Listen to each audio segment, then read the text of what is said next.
Hello friends, સ્વાગત છે આપણા યુટ્યુબ ચેનલ પીએમપીમાં. હું professor doctor CS Prashant P Patel, assistant professor RV Patel college of commerce and VL Shah college of commerce, Amroli, Surat. આજનો આપણો ટૉપિક છે SYBની અંદર વાણિજ્ય સંચાલન વિષયમાં સેમ 3 ઔદ્યોગિક અશાંતિ અથવા તો ઔદ્યોગિક ઝઘડા. આપણે નોર્મલી ઝઘડા શબ્દ આવે એટલે આપણને ખબર છે કે બે વ્યક્તિઓ જ્યારે લડતા હોય કોઈ પણ વસ્તુ કોઈ પણ વિષય ઉપર તો એને આપણે ઝઘડા કહીએ. સેમ વે એ જ ઝઘડા તમને ઔદ્યોગિક ક્ષેત્રમાં પણ જોવા મળે છે. એટલે કે થઈ ગયું તે ઔદ્યોગિક ઝઘડા. જે માલિક છે અને કર્મચારી છે એ બંને વચ્ચે કોઈ પણ વિષય ઉપર કે કોઈ પણ એવા ટૉપિક પર આપણે કહી શકીએ કે ઝઘડો થઈ ગયો છે, મતભેદ થઈ ગયો છે બંનેના વચ્ચે અને ઝઘડાની શરૂઆત થઈ જાય છે. અને તેવા આપણે જે સિચ્યુએશન ઊભી થઈ છે તેને આપણે કહીએ છીએ ઔદ્યોગિક ઝઘડાઓ. તો સૌથી પહેલાં તો આપણે જોવું પડે કે ઔદ્યોગિક ઝઘડાનો અર્થ શું થાય. કે ભાઈ ઔદ્યોગિક ઝઘડો એટલે એને નો ડાઉટ આપણે કોમન સેન્સમાં એને સમજી જાય કે ભાઈ ઔદ્યોગિક ઝઘડો એટલે બે વ્યક્તિઓ લડી રહ્યા છે, પરંતુ એની પ્રોપર એક વ્યાખ્યા પણ હોવી જરૂરી છે. કદાચ તમને જે શોર્ટ ક્વેશ્ચન્સ હોય છે એમાં પૂછાય.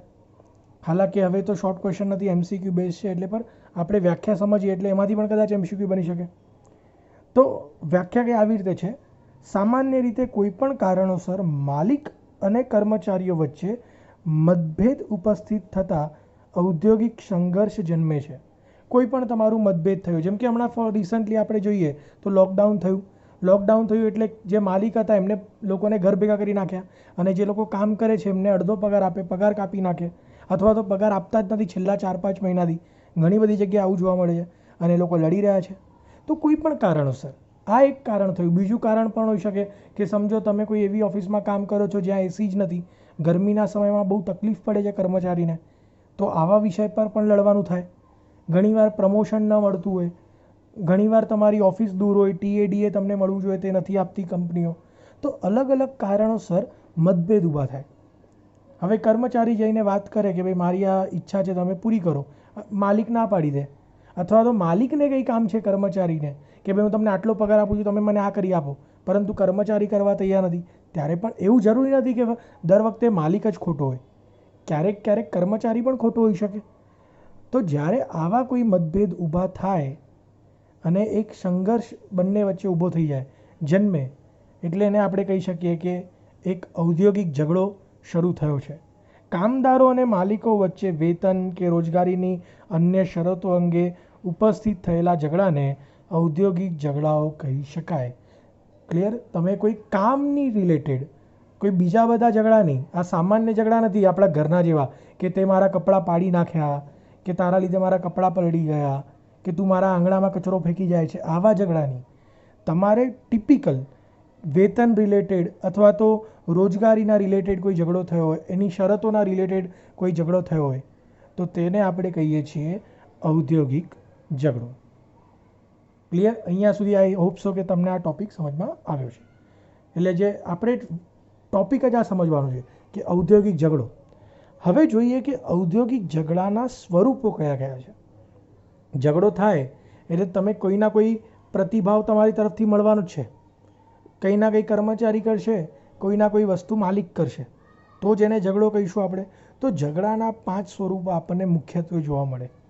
એક છે હડતાળ, બીજું છે તાળાબંધી, ત્રીજું ઘેરાવો, ચોથું આંદોલન અને પાંચમું અસહકાર. ક્લિયર? જનરલી આ 7 માર્ક્સના લોંગ ક્વેશ્ચનમાં પહેલાં ઘણી બધી વાર પૂછાયેલો છે આ પ્રશ્ન VNSGની અંદર, અને ઘણા બધા બીજી યુનિવર્સિટીમાં પણ આ ટૉપિક આવેલો છે કે ઔદ્યોગિક ઝઘડાના સ્વરૂપો કયા કયા છે. હવે હાલાકી લોંગ ક્વેશ્ચન હમણાં ફિલહાલ તો નથી, MCQ બેઝ છે, પરંતુ તમને MCQમાં પૂછી શકે કે ભાઈ ઔદ્યોગિક ઝઘડાના સ્વરૂપો કયા કયા નથી. પછી તમને 3 ઓપ્શન આપી દે: હડતાળ, તાળાબંધી, ઘેરાવો અને ચોથો કંઈ બીજો જ ઓપ્શન આપી દે. તો તમને ખબર હોવા જોઈએ કે 5 સ્વરૂપ છે એના: હડતાળ, તાળાબંધી, ઘેરાવો અને આંદોલન અને અસહકાર. હવે એને આપણે ડિટેલમાં સમજીએ. ક્લિયર? નામ તો આપણે જોઈ લીધા કે 5 જાતના સ્વરૂપ હોય. ઝઘડો થાય, આજે હું સમજો કે માલિક છું અને તમે કર્મચારી છો, ફોર એન એક્ઝામ્પલ. ક્લિયર? કર્મચારી બહુ બધા હોય, એટલે હું માલિકના એક્ઝામ્પલમાં રહું છું. ક્લિયર? હવે તમે કોઈ શરત મૂકી, મેં તમારી શરતોને સાંભળી જ નહીં તો ઝઘડો થાય, યા તો મેં તમને કંઈ કામ સોંપ્યું તમે નથી કરતા તો ઝઘડો થાય. હવે ઝઘડો કયા સ્વરૂપ લઈ લે? ઝઘડો તો થઈ ગયો, ચલો હવે કયું સ્વરૂપ લે છે? તે 5 જાતના સ્વરૂપ લઈ શકે. હવે આને આપણે ડિટેલમાં સમજીએ. આ નેક્સ્ટ સ્લાઇડ પર તમને 5 અલગ અલગ જોવા મળે છે. એના અંદર સબ પોઈન્ટ પણ છે: હડતાળ, તાળાબંધી, ઘેરાવો, આંદોલન અને અસહકાર. હવે હડતાળ પણ અલગ અલગ પ્રકારની હોય, જેમ કે સાંકેતિક હડતાળ, સહાનુભૂતિ, ઓજારબંધી, બંધ, બેઠી હડતાળ, ભૂખ હડતાળ, પેનબંધ હડતાળ, અલગ અલગ પ્રકારની હોય છે. તો પહેલાં આપણે હડતાળને ડિટેલમાં સમજીએ. જેમ કે સૌથી પહેલું સાંકેતિક હડતાળ. હવે સાંકેતિક હડતાળ એટલે શું? આને ઇંગ્લિશમાં આપણે કહીએ છીએ ટોકન સ્ટ્રાઇક. એના નામમાં જ છે સાંકેત. આપણે એને એક સંકેત આપે છે. જનરલી કેવું હોય કે કોઈ પણ કર્મચારી જ્યારે સ્ટ્રાઇક પર જતા હોય તો એક મોકો આપે કે ને, એટલે કોઈ મરતો હોય, કોઈને આપણે મારવાનો હોય તો આપણે એમ નહીં પૂછે કે બતા તેરી આખરી ઈચ્છા ક્યાં હે, એટલે એની આખરી ઈચ્છા બતાવે. સેમ વે જે કર્મચારી છે, એમ્પ્લોયી છે, જે કામ કરી રહ્યા છે ઓફિસની અંદર, એ લોકો પણ એકવાર સંકેત આપે. એવું ના હોય કે રાતોરાત એ લોકો સ્ટ્રાઇક પર જતા રહે. એ લોકો 1-2 વાર એમ સમજો કે આજે દિવસ શરૂ થયો કામ કરવાનો, એ લોકો 1-2 કલાક કામ કરશે, પછી બહાર નીકળી જશે અને બધા રોડ ઉપર જઈને બેસી જશે. આજે અડધો દિવસ ઓફિસ બંધ રહી કે ફેક્ટરી બંધ રહી. હવે આનો મતલબ શું છે? જો તમે અમારી માંગ પૂરી નહીં કરશો તો અમે લાંબા ગાળાની સ્ટ્રાઇક, હડતાલ કરવા માટે પણ તૈયાર છીએ. તમે એક સંકેત આપો છો, એટલા માટે એને ઇંગ્લિશમાં આપણે ટોકન સ્ટ્રાઇક કહીએ. ટોકન એટલે શું? કે ભાઈ તમે ઘર બુક કરો એટલે પહેલાં ટોકન આપો, એટલે કે આ ઘર મારું થઈ ગયું હોય, હવે આગળના ઇન્સ્ટોલમેન્ટ હું તમને આપીને મારું ઘર હું લઈ લઈશ તમારી પાસેથી. તો એનો મતલબ એ થયો કે કર્મચારી સંકેત આપી રહ્યા છે એમ્પ્લોયરને, માલિકને, કે ભાઈ જો આજે તો અમે ડેમો બતાવ્યો છે તને સ્ટ્રાઇકનો, હવે અમે સ્ટ્રાઇક પર ઉતરી જઈશું જો અમારી માંગ પૂરી થઈ નહીં તો. તો આવી સ્ટ્રાઇકને કહેવાય છે સાંકેતિક હડતાળ. આમાં ફેક્ટરીને કોઈ એટલું મોટું નુકસાન નથી થતું. આ 2-4 કલાક બંધ રહેશે, મોટી ફેક્ટરી હશે તો એને થોડો ઘણો ફરક લાગશે ને ઝટકો લાગશે, પરંતુ એને ડેમો કહીને જો તમે સમજી જાઓ તો એ પ્રોબ્લેમ ત્યાંના ત્યાં સોલ્વ થઈ જશે, બીજા દિવસે બધા કામ પર આવશે. ક્લિયર? નહીં તો પછી એ સ્ટ્રાઇક કન્ટિન્યુ થશે આગળ જઈને. તો આને કહેવાય સાંકેતિક હડતાળ. ઇન્ડિયામાં ઘણી બધી જોવા મળે. ભારતમાં આપણે જોઈએ તો ઘણા બધા રાજ્યોમાં આવી બધી સ્ટ્રાઇક જોવા મળતી હોય છે અને પછી એનું રિઝલ્ટ પણ એક દિવસે આવી જાય. ક્લિયર? હાલાકી એટલી બધી મોટી માંગ નહીં હોય આવી બધી હડતાળમાં. ક્લિયર? એકદમ નાની મોટી માંગ હોય એટલે એ પૂરી પણ થઈ જતી હોય છે બહુ જલ્દી, અને ન થાય તો કોઈના કોઈ બીજો રસ્તો ગોતી લેવામાં આવતો હોય છે વાતચીત કરીને. ત્યારબાદ છે સહાનુભૂતિ હડતાળ. આ સૌથી ખરાબ સ્વરૂપ ધારણ કરી શકે. સહાનુભૂતિ એટલે શું? આપણે કોઈ જ સહાનુભૂતિ દર્શાવીએ. સમજો કે કોઈ ફ્રેન્ડ છે, એને વાળ કપાવ્યા એટલે આપણે સમજી જઈએ કે કોઈની ડેથ થઈ છે, તો આપણે એની પાસે પહોંચી જઈએ, 4-5 જણ એની પાસે પહોંચી જઈએ, એને સહાનુભૂતિ આપીએ. તો સેમ વે આવું જ થાય કે સમજો કોઈ ફેક્ટરી છે, એના અંદર કર્મચારી અને માલિક વચ્ચે લડવાનું થયું. હવે એક ફેક્ટરીની અંદર ટોટલ 50 કર્મચારી છે, એટલે એ લોકોએ નક્કી કરી દીધું કે આપણે હડતાળ ઉપર જઈશું. હવે 50 જણ હડતાળ કરે, કદાચ એને એટલો બધો ફરક ના પડતો હોય, પરંતુ સમજો કે આજુબાજુની ફેક્ટરીવાળા પણ એને સપોર્ટ કરવા આવી જાય તો એ 50ની ભીડ 500 કે 5000માં પરિવર્તિત થઈ જાય તો હવે માલિકને ડર લાગશે, કેમ કે સંખ્યા વધી રહી છે. તો આવી જે સ્ટ્રાઇક છે, હડતાળ છે, એને કહેવાય સહાનુભૂતિ હડતાળ. જ્યારે એક સમૂહ બીજા સમૂહને મદદ કરવા માટે આવી જાય. ક્લિયર? અને આવું બનતું હોય છે કેમ કે એ બધા કેવા હોય, એક યુનિયનમાં બંધાયેલા હોય. ક્લિયર? એક ફેક્ટરીના 50 વર્કર, બીજી ફેક્ટરીના 100, બધા એક જ યુનિયન સાથે જોડાયેલા હોય. એટલે ઓલો યુનિયનવાળો કે જાઓ આ લોકોને મદદ કરો, એટલે બધા પહોંચી જાય. હવે આમાં પ્રોબ્લેમ શું થાય? આ ફેક્ટરી તો હડતાળ પર ગઈ જ, બાકી બધા એમને સપોર્ટ કરવા આવે એટલે એ દિવસે એમની ફેક્ટરી પણ બંધ રહી, એટલે એ લોકોના માલિકની તો ભૂલ પણ નહીં હતી ને લોકો હેરાન થયા. એટલે એ બધા માલિક આના પર પ્રેશર નાખશે કે ભાઈ તું કરને, તારા લીધે અમારા કારીગર પણ જતા રહ્યા બધા. એટલે હવે આને બહુ ફોર્સ માલિકને ઉપર આવશે કે યાર મારે કંઈ ના કંઈ કરવું પડશે, કેમ કે મારા લીધે મારા વર્કર તો હેરાન થયા જ, બીજી ફેક્ટરીના વર્કર આમની સાથે જોડાયા એટલે એના માલિક પણ હેરાન થયા. હવે એ નહીં ઈચ્છે કે બીજા માલિક હેરાન થાય, કેમ કે એ લોકોનું પણ એક પોતાનું યુનિયન છે. તો આવી હડતાળને કહેવાય સહાનુભૂતિ હડતાળ. હાલાકી આવી હડતાળ બહુ જલ્દી થતી નથી, પરંતુ બની શકે જ્યારે કોઈ વિષય મોટો હોય. જેમ કે હમણાં તમે જોયેલું કે ખેડૂતો લોકોએ હડતાળ કરેલી, તો અલગ અલગ જે એ લોકોના સંઘ હતા ખેડૂતોના, પોતાની મંડળીઓ હતી, એ બધી ભેગી થઈને કેટલું મોટું સ્વરૂપ ધારણ કરી લીધું એમને. તો આવી હડતાળને કહેવાય સહાનુભૂતિ હડતાળ. પરંતુ આ બહુ ઓછા સમયે જોવા મળતી હોય છે. ક્લિયર? કોઈ મોટો વિષય હોય, હવે સમજો કે કોઈ માલિકે કે કર્મચારી વચ્ચે હાથાપાઈ થઈ ગઈ, તો એની માટે આટલી મોટી સ્ટ્રાઇક ના થાય. એ ખાલી બોલિવૂડની મૂવીમાં જ જોવા મળે કે ભાઈ ઓલા લાફો માર્યો એટલે આખી ઇન્ડસ્ટ્રી બંધ થઈ ગઈ, 50 ફેક્ટરીઓ બંધ થઈ ગઈ. એટલે સહાનુભૂતિ હડતાળ બહુ મોટા વિષય ઉપર થાય. બાકી નાની મોટી હડતાળો થતી હોય, પરંતુ સહાનુભૂતિ હડતાળ જે છે તે બહુ ઓછા સમય એટલે ઓછી વાર બનતી હોય છે. નેક્સ્ટ વન છે ઓજારબંધી હડતાળ, જેને આપણે ઇંગ્લિશમાં ટૂલ ડાઉન સ્ટ્રાઇક કહીએ છીએ. ઓજારબંધી હડતાળ એટલે શું? હવે એના નામમાં જ છે, અને તમારા સ્ક્રીન પર તમને દેખાય છે, એનાથી આઈડિયા આવી ગયો છે કે કારીગર છે ને ઘરેથી નીકળે, કામ પર આવે, એટલે જે પણ કર્મચારી છે તે આવશે, ફેક્ટરીની અંદર બધા સાધન સામગ્રી બધી ઉચકશે, કામ નહીં કરશે, એ ટેબલ પર જઈને મૂકી દેશે. જે માલિકની ઓફિસ હોય ને એની સામે જઈને મૂકી દેશે, અથવા તો બીજે ક્યાંય એના ટેબલ ઉપર. એ લોકો કામ નહીં કરશે, ઓફિસમાં આવીને બેઠા રહેશે, ફેક્ટરીમાં આવીને એ લોકો બેસા રહેશે, લાઇટ, પંખા, એસી બધું જ ચાલુ કરી દેશે, પરંતુ એ પોતાના ઓજારનો ઉપયોગ નહીં કરશે. એટલે કોઈ પણ જાતનું ઉત્પાદન કે પ્રોડક્શન એ લોકો કરવાના નથી, જ્યાં સુધી તમે એની માંગને પૂરી કરો નહીં ત્યાં સુધી. આવી હડતાળને કહેવાય ઓજારબંધી હડતાળ. તમે તમારા ઓજારને બંધ કરી દીધા, તમે આવો છો પરંતુ કામ કરશો નહીં. આવી સ્ટ્રાઇક આપણા ત્યાં બહુ બધી વાર જોવા મળતી હોય છે. કારીગરો કે કર્મચારીઓ બધા કરતા જ હોય છે આવી સ્ટ્રાઇક. ત્યારબાદ છે બંધ, લોકડાઉન. ક્લિયર? બહુ કોમન વસ્તુ છે. તમે આપણા ત્યાં ભારતમાં સૌથી વધારે જોવા મળતી વસ્તુ છે, કેમ કે કંઈ પણ થાય એટલે સીધું બંધનું એલાન થઈ જાય. આજે ભારત બંધ, આજે ગુજરાત બંધ, આજે સુરત બંધ. ક્લિયર? આવા કિસ્સાઓ તમે જોયા જ હશે. નહીં તો અત્યાર સુધી 50 થી 60 કિસ્સાઓ તમારી જિંદગીમાં તમે 20 વર્ષની ઉંમરની અંદર તમે જોઈ લીધા હશે. આપણા ત્યાં બંધ એક કોમન વસ્તુ છે. હાલાકી અહીંયા એ બંધની વાત નથી થઈ રહી, કન્સેપ્ટ સેમ એવો જ છે, પરંતુ અહીંયા ભારત બંધ કે ગુજરાત બંધની વાત નથી રહી. અહીંયા એક વિસ્તાર બંધની વાત થઈ રહી છે. એટલે સમજો કે કોઈ ફેક્ટરી છે, ત્યાં કોઈ વિષય પર લડવાનું થયું કર્મચારી અને માલિક વચ્ચે, એટલે એ લોકો શું કરશે? ફેક્ટરીને તાળા મારી દેશે કે ભાઈ નહીં, આજથી અમે કામ પર નહીં આવીએ, બંધ, ટોટલ બંધ. એ લોકો ફેક્ટરીના બહાર બેસી જશે પલાટી વાળીને કે કંઈ પણ, યા તો એમના ઘરે બેસશે. ફેક્ટરીમાં એક પણ જણ આવશે નહીં કામ કરવા માટે. ફેક્ટરી ટોટલ બંધ. બાકી બધું ચાલુ છે, આજુબાજુનો વિસ્તાર, એમની ફેક્ટરી બંધ થઈ ગઈ. જ્યાં સુધી તમે અમારી માંગ પૂરી નહીં કરો ત્યાં સુધી બંધનો એલાન રહેશે. ક્લિયર? હાલાકી બંધ જે છે એ અસરકારક છે, પરંતુ એની આડઅસર પણ એટલી બધી વધારે છે. કેમ કે બંધ કરો એટલે બંધના સમયમાં તમને પગાર ના મળે. ક્લિયર? બાકી બધી હડતાળમાં તો તમારો પગાર ચાલુ હોય, પરંતુ જ્યારે બંધ હોય ને ત્યારે માલિક તમને પગાર ન આપે. બાકી બધી હડતાળમાં કેવું છે, તમારી ફેક્ટરી તો ચાલુ જ છે, તમે કંઈ ના કંઈ અવળું કરી રહ્યા છો.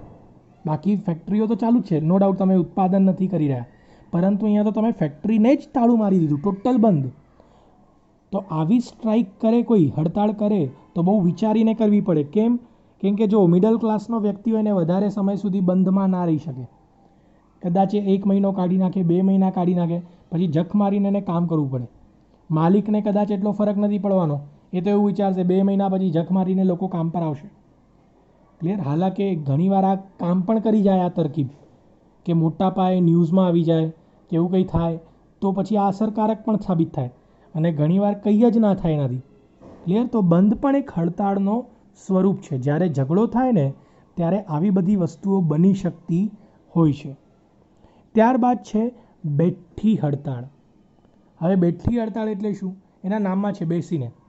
તમે બેસી જાઓ, કારીગર આવશે તમારા ફેક્ટરીના બહાર અને ત્યાં પલાઠી વાળીને બેસી જશે, બીજું કંઈ જ નહીં.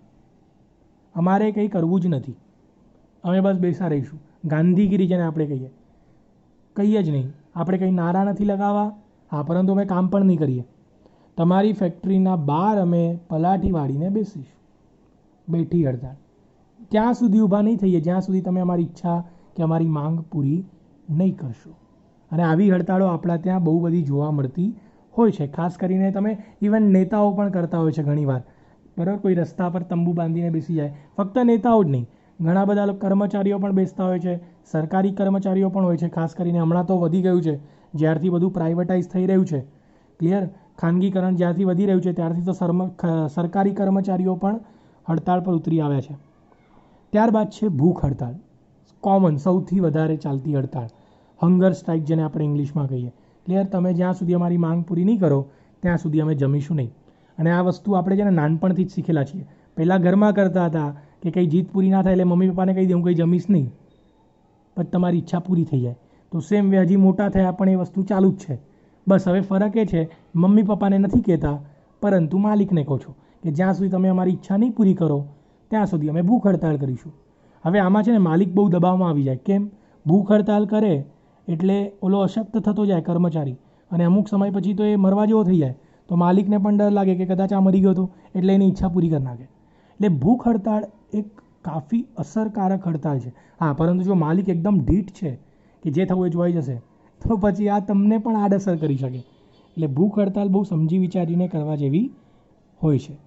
તો આ અમુક થઈ હડતાળ. હજી એક છે પેન હડતાળ. પેન હડતાળ સેમ આપણે જોયું ને આગળ, ઓજાર બંધ હડતાળ. કે ભાઈ ઓફિસ, તમે ફેક્ટરીમાં તો જશો, ઓજાર કાઢીને ટેબલ પર મૂકશો પર કંઈ કામ કરવાના નથી, બેઠા રહેશો.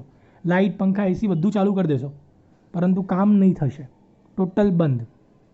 એને આપણે ઓજારબંધી સ્ટ્રાઇક કહીએ. સેમ વે આ જ વસ્તુ તમને ફેક્ટરીના બદલે ઓફિસમાં જોવા મળે. જેમ કે કોઈ ટીચિંગ ઇન્સ્ટિટ્યૂટ છે, કોલેજ, સ્કૂલ, યા તો કોઈ ઓફિસ છે, યા તો કોઈ બેંક છે. ત્યાં તો મજૂર નથી આવવાના, ત્યાં તો કર્મચારીઓ છે બધા જે ઓફિસમાં કામ કરે છે. તો એ લોકો કેવી સ્ટ્રાઇક કરે? એમની ઈચ્છા પૂરી ના થાય તો એ થોડી ના હથોડીને બધું મૂકી દેશે. એ લોકો શું કામ કરે છે? પેનથી કામ કરે છે. તો પેન ડાઉન સ્ટ્રાઇક જેને કહીએ, પેન બંધ યોજના. એ લોકો પોતાની પેન હાથમાં લેશે જ નહીં, કમ્પ્યુટર ચાલુ કરશે જ નહીં. બસ આવીને પંખા, લાઇટ, પંખા, એસી બધું ચાલુ કરશે, ગપ્પા મારશે, જમીને જતા રહેશે. કામ કરવાનું નહીં જ્યાં સુધી તમે અમારી માંગને પૂરી ન કરો. તો આવી હડતાળને આપણે કહીએ છીએ પેન બંધ હડતાળ. તો અમુક હડતાળો છે. ક્લિયર? હજી પણ હું તમને કહી દઉં છું, આ બધા ઔદ્યોગિક ઝઘડાના સ્વરૂપ છે. કે ભાઈ ઝઘડો શરૂ થાય ને તો આવું સ્વરૂપ લઈ શકે.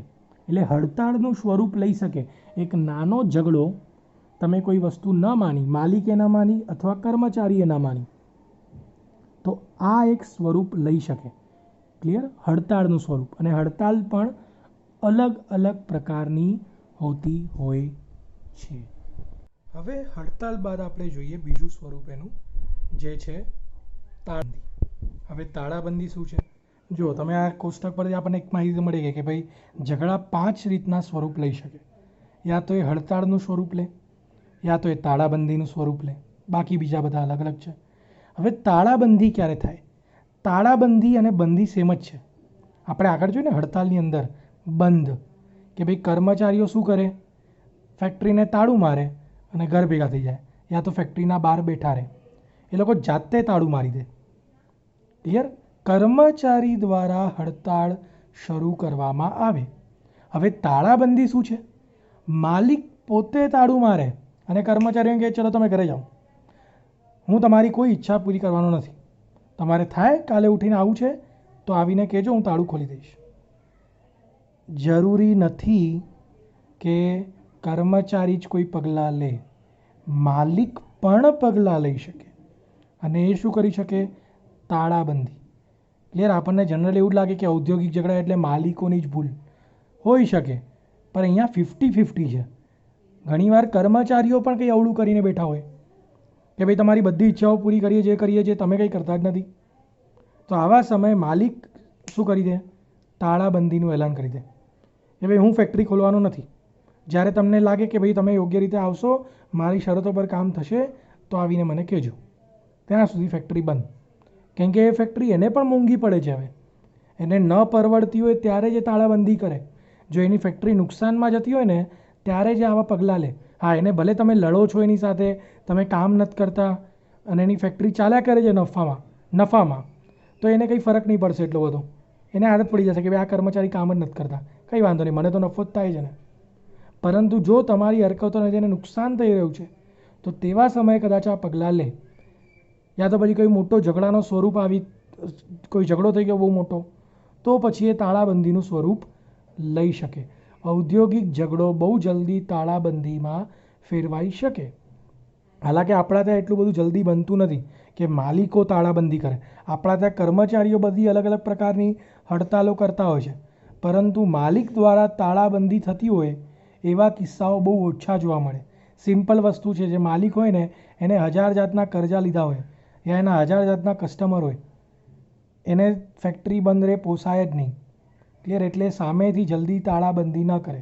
હા, પરંતુ જો એના ઈગો પર આવી ગયું હોય, એના સ્વાભિમાન સુધી વાત પહોંચી ગઈ હોય, યા એના બસમાં જ નથી વાત પૈસાની દ્રષ્ટિએ, ફિનાન્શિયલી પણ એ હારી ચૂક્યો છે, તો કદાચ તાળાબંધીમાં ઝઘડો પરિવર્તિત થઈ શકે. એટલે ઝઘડો જે છે તે તાળાબંધીમાં પરિવર્તિત થઈ શકે. એટલે તાળાબંધી માલિક દ્વારા કરવામાં આવતી હોય છે. જેવી રીતે હડતાળ છે એ કર્મચારીઓ દ્વારા કરવામાં આવે, તાળાબંધી માલિકો કરતા હોય છે. ત્યારબાદ વાત કરીએ ઘેરાવો, ત્રીજું સ્વરૂપ, ઔદ્યોગિક ઝઘડાનું ત્રીજું સ્વરૂપ. ભાઈ ઝઘડો યા તો હડતાલમાં પરિવર્તિત થાય યા તો તાળાબંધીમાં પરિવર્તિત થાય. હવે ઘેરાવોમાં પણ પરિવર્તિત થઈ શકે. ઘેરાવો એટલે શું ખબર છે? તમે ગબ્બર ઇઝ બેક મૂવી જોઈ હશે. એટલે રિસન્ટલી કદાચ તમે બધા યંગ છો એટલે આ એક્ઝામ્પલ આપું છું. એમાં તમને યાદ હશે તો હોસ્પિટલમાં અક્ષય કુમાર એટલે ડેથ બોડીને લઈ જાય અને પછી એનું ઓપરેશન કરવાનું લોકોને કે લોકો ઓપરેશન પણ કરે, ખોટું ઓપરેશન, અને પછી આખો કૌભાંડ બહાર આવે એટલે હોસ્પિટલનો જે માલિક હોય એને લોકો ઘેરી લે, એની કારને ઘેરી લે, ને બહાર જ નહીં આવે કારના, અને બહાર આવે તો મારી નાખે. ઘેરાવો. ક્લિયર? આ તમારે પિક્ચરમાંથી આઈડિયા આવતો છે. એ લોકો શું કરે કે માલિકને ઘેરી લે અને એને કે ભાઈ તું અમારી મારી ના નાખે. એ તો મૂવીમાં એવું બતાવેલું હતું.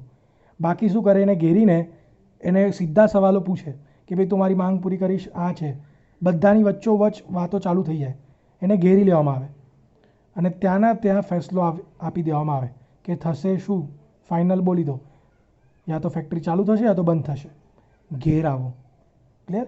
ઘેરાવો તમે 1960 ને 70ના સમયમાં જોશો ને તો બહુ વધારે થતો હતો. હવે આજની તારીખમાં ઘેરાવો જેવી પરિસ્થિતિ નથી થતી, કેમ કે તરત જ પોલીસવાળા પહોંચી જાય અને ત્યાંથી ભીડને હટાવી દેવામાં આવે. ક્લિયર? કે તમે હિંસક ના બનો. ક્લિયર? તમે હડતાલ કરો, કંઈ પ્રોબ્લેમ નથી, પરંતુ ઘેરાવો જેવી પરિસ્થિતિ ઊભી કરવામાં આવતી નથી. કેમ કે ઘેરાવો થાય ને એટલે પબ્લિક ઘણીવાર છે ને આઉટ ઓફ કંટ્રોલ થઈ જતી હોય છે. તો ઘેરાવો આજની તારીખમાં બહુ ઓછા જોવા મળતા હોય છે. ક્લિયર? અધરવાઇઝ પોલીસ જે છે એ આવી વસ્તુ થવા જ નથી દેતી. તો ઘેરાવો પણ એક સ્વરૂપ છે. જ્યારે ઝઘડો વધે તો એ ઘેરાવાના સ્વરૂપમાં પણ આવી શકે. ત્યારબાદ છે આંદોલન, જે તમે ચોથો ભાગ જોવો છો. પહેલું હડતાલ, બીજું તાળાબંધી, ત્રીજું ઘેરાવો અને ચોથું છે આંદોલન. કે ભાઈ જે ઝઘડો થઈ રહ્યો છે એ આંદોલનનું સ્વરૂપ પણ ધારણ કરી શકે. હવે આંદોલનનું સ્વરૂપ કેવી રીતે ધારણ કરશે? તો સિમ્પલ છે. તમે કોલેજમાં જાઓ, ઘણીવાર બધાએ જ કર્યું છે. ઇવન જ્યારે હું સ્ટુડન્ટ હતો ત્યારે મેં પણ કર્યું છે, એમાં કંઈ ખોટું નથી. આખો ક્લાસ મળીને માસ બંક કરે. એટલે કે ટીચર જ્યારે ક્લાસમાં આવતો હોય ત્યારે બધા પ્લાનિંગ કરીને ભાગી જાય, આખો ક્લાસ ખાલી, અને ત્યાં જે પ્રોફેસર છે આવીને ઊભો રહે ખાલી, આખો ક્લાસ ખાલી છે, આજનો લેક્ચર કેન્સલ. તો સેમ વે ફેક્ટરીમાં પણ આવું થતું હોય છે, ઉદ્યોગમાં. કે ભાઈ તમારા વચ્ચે કોઈ ઝઘડો થયો, કર્મચારી અને માલિક વચ્ચે કોઈના કોઈ વિષય ઉપર, બંનેના કંઈ ના કંઈ ઇશ્યુઝ છે, સોલ્વ નથી થઈ રહ્યા, બરાબર, એનો કોઈ નિવારણ નથી આવી રહ્યો. તો એ લોકો શું કરે કે કોઈના કોઈ બહાના મારે. એક કર્મચારી કહેશે કે મારા છોકરાને પેટમાં દુખે છે, બીજો કહેશે મને પેટમાં દુખે છે, ત્રીજો કહેશે મારા ઘરે કામ છે, ચોથો કહેશે મારા ઘરે પ્રસંગ છે, પાંચમો કહેશે મારે બીજે ક્યાંય જવાનું છે. એવી રીતે બહાના મારીને બધા રજા પર ઉતરી જશે. અને એક બે નહીં, બધા, કે કોઈ ફેક્ટરીમાં 100 જણ કામ કરે છે તો 100 જણ રજા પર ઉતરી જશે. એટલે એ દિવસે જોવા જાઓ તો ઇનડાયરેક્ટલી આ સ્ટ્રાઇક થઈ ગઈ. જનરલી ક્યારે પણ આવી રીતે રજા કોઈ હોય જ નહીં. તમે નો ડાઉટ ચલો 100માંથી 5-10 જણ રજા પર છે આજે, પરંતુ 100 રજા પર ગયા એવું તો ક્યારેય ના બને. હવે આનો મતલબ એ જ છે કે એ લોકોને વધારે મનદુખ થયું છે અને આ એક ઝઘડો જે હતો એ આંદોલનનું સ્વરૂપ લઈ રહ્યું છે, જેને આપણે કહીએ છીએ સામૂહિક આકસ્મિક રજા. એ લોકો અચાનક બધા રજા પર ઉતરી જાય, માસ્ક બંક કરી રાખે, માસ્ક લીવ લઈ લે લોકો. એટલે જે રીતે તમે કોલેજમાં માસ્ક બંક કરો એવી રીતે સેમ કર્મચારીઓ શું કરે, સામૂહિક આકસ્મિક રજા પર ઉતરી જાય. હવે એનો મતલબ માલિકે સમજી જવાનું કે આ લોકો આગળ પણ આવું કરી શકે છે જો એમની ઈચ્છાઓ પૂરી થઈ નહીં તો. આવી બધી સ્ટ્રાઇક જે નાની ફેક્ટરી હોય જ્યાં 40-50 જણ કામ કરતા હોય ત્યાં આવી સ્ટ્રાઇક બનતી હોય છે. આવા આંદોલનો ત્યાં નાની નાની ફેક્ટરીમાં જોવા મળતા હોય છે. હા, નો ડાઉટ 5-6 હજાર લોકો કામ કરતા હોય એવામાં શક્ય જ નથી. તમે ગ્રુપ જ ના બનાવી શકો. 40-50 જણ કામ કરતા હોય તો ગ્રુપ બની જાય. એક વોટ્સઅપ ગ્રુપમાં બનાવીને નક્કી કરે કાલે નથી જવાનું, પતી ગઈ વાત, રજા પડી ગઈ બધાની. ક્લિયર? એમને કંઈ, અને એ લોકો શું કરશે, એક જગ્યાએ બેઠા બેઠા ગપ્પા મારશે, કોઈ બહારની કોઈ જગ્યા પર જઈને મૂવી જોવા જશે, યા લોકો પછી પોતપોતાના ઘરે રહેશે, પરંતુ ઓફિસમાં આવશે નહીં. સામૂહિક આકસ્મિક રજા. ક્લિયર? તો જુઓ, હવે તમે ચાર્ટ પરથી સમજી ગયા કે જે ઔદ્યોગિક ઝઘડો છે એ મોટો થતો જાય, ઝઘડો વધતો જાય તો યા તો એ હડતાળનું સ્વરૂપ લઈ લે, યા તો એ તાળાબંધીનું સ્વરૂપ લઈ લે, યા તો એ ઘેરાવોનું સ્વરૂપ લઈ લે, અથવા એ આંદોલન બની જાય જેમ કે માસ્ક બંક કરો તમે એવી રીતે, અથવા તો એ અસહકાર તરફ આગળ વધે. હવે અસહકાર એટલે શું? અસહકાર એટલે શું? તમને એના નામમાં જ છે, તમને કોઈ પણ પ્રકારનો સહકાર નહીં મળશે. એટલે બધા કર્મચારીઓ ઓફિસમાં આવશે, બેસશે. તમે કહેશો, માલિક કહેશે કે ભાઈ આજે આ ફાઇલ આપી દે ને તૈયાર કરીને, એ નહીં આપશે. ધીમે ધીમે ધીમે કામ કરશે, યા તો પછી ખોટી ફાઇલ પકડાવી દેશે. તમે કીધું ભાઈ આટલે આજે 100 યુનિટ બનાવવાના છે, ઉત્પાદન કરી નાખને, એ 50 જ બનાવશે. એને ખબર છે તમારે અર્જન્ટ છે, પણ એ 100 નહીં બનાવશે. તમને સહકાર કરશે જ નહીં. હવે એનો મતલબ તમે સમજી જાઓ કે એ વ્યક્તિને કોઈના કોઈ મનદુખ છે તમારાથી, તમે એનો મનદુખને દૂર કરો, નહીંતર એ બહુ જલ્દી મોટું સ્વરૂપ લઈ લેશે. એટલે ઔદ્યોગિક ઝઘડો જે છે તે ધીરે ધીરે અસહકારમાં પરિવર્તિત થાય. હવે અસહકાર તમે જોવા જાઓ તો એ 2 રીતે જોવા મળે. એક, ધીમે ધીમે કામ કરે. એટલે તમે કીધું કે ભાઈ 2 કલાકમાં કામ કરી નાખને, એ 4-5 કલાકમાં કરશે. તમે કીધું 2 દિવસમાં કરી નાખને, એ 2 મહિનામાં કરશે. ધીમે ધીમે ધીમે કામ કરશે. તમને નુકસાન થાય તો થાય, મારે શું? તમે મારું માન્યું કે હું તમારું માનું? તમને તમારા કામમાં સહકાર પૂરું પાડશે જ નહીં. એક નાનો ઝઘડો મોટું સ્વરૂપ ધારણ કરી ચૂક્યું છે. યા તો પછી નિયમ મુજબ કામ કરો. એ પોતાના નિયમ બનાવશે. 8 વાગ્યાનો ટાઈમ છે, 10 વાગે આવશે, હું તો 10 વાગે જ આવીશ, મારો નિયમ. લંચ બ્રેક 1 વાગે છે, એ 4 વાગે, 2 વાગે, 12 વાગે એના મનના હિસાબે લેશે. મોબાઈલ ચલાવવા નથી, એ મોબાઈલ ચલાવશે. મશીન બંધ નથી રાખવાનું, એ મશીન બંધ ચાલુ કર્યા કરશે. એ પોતાના નિયમોના હિસાબે કામ કરશે. તમારા કંપનીના નિયમ જાય ભાડમાં. સિમ્પલ. અસહકાર, તમને કોઈ પણ પ્રકારનો સહકાર કર્મચારી દ્વારા આપવામાં આવશે નહીં. તમારે જે કરવું હોય તે તમે કરો. તો ઇન શોર્ટ, જે નાના નાના ઝઘડા હોય તે વધીને એક મોટું સ્વરૂપ લઈ શકે. યા તો એ હડતાળનું સ્વરૂપ લેશે, યા તો એ તાળાબંધીનું સ્વરૂપ લેશે, યા તો એ ઘેરાવાનું સ્વરૂપ લેશે, યા તો આંદોલનનું સ્વરૂપ લેશે, એટલે કે માસ બંક, સામૂહિક જે તમે રજા લો છો તે, અથવા તો એ અસહકારનું સ્વરૂપ લેશે કે ભાઈ તમે જે કહેશો એ કરીશું જ નહીં, અને કરીશું તો ધીમે ધીમે કરીશું, યા તો પોતાની શરતોના હિસાબે કરીશું. તમારી શરતોનું પાલન અહીંયા થવાનું નથી. ક્લિયર? તો આ તમને 7 માર્કમાં પૂછે. ક્લિયર? જુઓ, હવે આ વસ્તુ છે ને અત્યારે તો MCQ છે, બરાબર, પરંતુ જ્યારે ફ્યુચરમાં પરિસ્થિતિ સારી થશે ત્યારે તમારા લોંગ ક્વેશ્ચન આવશે 2 માર્કમાં કે 7 માર્કમાં. તો સૌથી પહેલાં તો તમને 2 માર્કની અંદર વ્યાખ્યા પૂછી શકે કે ભાઈ ઔદ્યોગિક ઝઘડાનો અર્થ સમજાવો, કે પછી ઔદ્યોગિક ઝઘડો એટલે શું, તો તમારે વ્યાખ્યા લખવી પડે. તો આ 2 માર્કમાં તમને વ્યાખ્યા આવી શકે. અથવા તો તમને 7 માર્કમાં પૂછે કે ઔદ્યોગિક ઝઘડાના સ્વરૂપો જણાવો, તો તમારે શું કરવાનું, સૌથી પહેલાં તો ઔદ્યોગિક ઝઘડાની વ્યાખ્યા લખી નાખવાની. હંમેશા ડાયરેક્ટ આન્સર ક્યારેય પણ નહીં લખવાનું. પ્રેઝન્ટેશન પણ તમારું સારું હોવું જોઈએ. સૌથી પહેલાં તમે વ્યાખ્યા લખી નાખો, ત્યારબાદ તમારે આ જે ડાયગ્રામ છે એ બનાવી નાખવાનો. એટલે 4-5 લાઇનની વ્યાખ્યા થઈ, ત્યારબાદ લખવાનું ઔદ્યોગિક ઝઘડાના સ્વરૂપો, અને પછી તમારે આખો ડાયગ્રામ બનાવવાનો. એના 5 ભાગ પાડી નાખવાના: હડતાળ, તાળાબંધી, ઘેરાવો, આંદોલન અને અસહકાર. પછી હડતાલના અંદર 1 2 3 4 5 પોઈન્ટ લખી નાખવાના. સહકાર એટલે તમારી વ્યાખ્યા અને આખું ડાયગ્રામ બનાવો એટલે 1 પેજ થઈ જાય. ડાયગ્રામ મોટું બનાવવાનું એટલે બચેલી જગ્યામાં એ આવી જાય. 1 પેજ થઈ ગયું. પછી બધા પોઈન્ટ વિશે તમે થોડું થોડું એક્સપ્લેન કરો કે ભાઈ સાંકેતિક હડતાલ એટલે શું, એની વિશે 4 લાઈન. સહાનુભૂતિ હડતાલ એટલે શું, એના વિશે 4 લાઈન. ઓજારબંધ હડતાલ એટલે શું, એના વિશે 4 લાઈન. બધા વિશે થોડું થોડું લખો. ત્યારબાદ તાળાબંધી વિશે 4 લાઈન લખો, ઘેરાવો વિશે 4 લાઈન લખો, આંદોલન વિશે 4 લાઈન લખો, અસહકાર વિશે 4 લાઈન લખો. એના અંદર પણ 2 પોઈન્ટ છે: ધીમે ધીમે કામ કરો, એના વિશે 4 લાઈન લખો, નિયમ મુજબ કામ કરો, એના વિશે. એટલે તમારો આન્સર 3 પેજ જેવો થાય. અને 7 માર્કમાં 3 પેજ તો લખવા જ જોઈએ, ઓછામાં ઓછા મારા હિસાબે. ક્લિયર? પેજ, હું એવું નથી કહેતો કે પેજ મેટર કરે, ક્લિયર, કે ભાઈ જરૂરી છે, કમ્પલસરી ના, પર તમારે ક્વોલિટી અને ક્વોન્ટિટી બંને વસ્તુ આપવાની એક્ઝામિનરને. એટલે તમારા જેટલા બને એટલા ઓછા માર્ક્સ કટ થાય.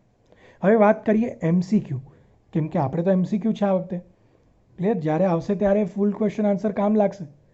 MCQમાં તમને આમાંથી કઈ કઈ આવી શકે, તો જેમ કે તમને એવું પૂછે કે ભાઈ ઔદ્યોગિક ઝઘડો જે છે એના સ્વરૂપો કયા કયા નથી, હડતાળ, તાળાબંધી, ઘેરાવો, અને ચોથો ઓપ્શન કંઈ બીજું જ આપી દે. એટલે તમારે ચોથા ઓપ્શનને સિલેક્ટ કરવાનું કે આ ભાઈ આ ઝઘડાનો સ્વરૂપ નથી. યા તો પછી એવું પૂછે ઔદ્યોગિક ઝઘડાનો કયો સ્વરૂપ છે, એમાં તાળાબંધીને બીજા 3 કોઈ બીજા જ ઓપ્શન આપી દે, તો તમને ખબર હોવી જોઈએ કે ઔદ્યોગિક ઝઘડાનું સ્વરૂપ હડતાળ છે. યા તો પછી એવું તમને પૂછી શકે કે હડતાલમાં કયા કયા પ્રકારની હડતાલ હોય, સાંકેતિક હડતાલ, સહાનુભૂતિ હડતાલ, ઓજારબંધી હડતાલ, કે ઉપરમાંથી બધી જ. તો તમને ઓપ્શન ખબર પડવા જોઈએ. જો તમારા કન્સેપ્ટ ક્લિયર હશે ને તો તમને MCQમાં પણ કંઈ વાંધો નહીં આવશે. ક્લિયર? તમે ડિટેલમાં એ સબ્જેક્ટને સમજો. ક્લિયર? તો આઈ હોપ સો કે અહીંયા સુધીનો તમને ખબર પડી હશે.